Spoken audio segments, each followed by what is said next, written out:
J'adore les histoires d'amour. Qui se ressemblent s'assemblent, dit-on. Deux parallèles s'aimaient. Se sont jamais rencontrés.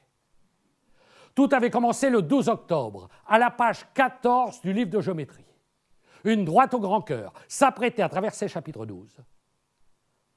Quand une congénère de même race, mais de sexe opposé, semble la suivre depuis l'infini, l'observe sans relâche. La droite tente une première approche, impossible. Sa collègue garde tous ses points, également distants toutes les parties de son être. Ne pouvant s'en approcher, elle lui envoie quelques lignes que sa collègue lui tend diagonale, puis ce fut l'invitation au cinéma, X ou Y défie BZ. Une histoire de gros cubes à double cylindre. Un film de Stanley Kubrick, recommandé par Decaune. Rien. Et pourtant, l'amour existe dans les livres, fussent-ils de géométrie. Exemple. Deux collègues, OP1 et OP2, se sont rencontrés en un point X.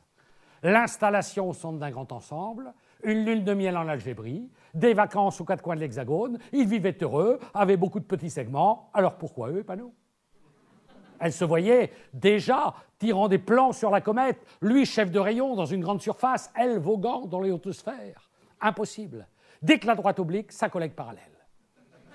Dès lors, côte à côte, sans espoir d'être un jour moitié, ils se suivirent jusque l'infini pour ne se perdre que dans la mort. Qui se ressemblent s'assemblent, dit-on.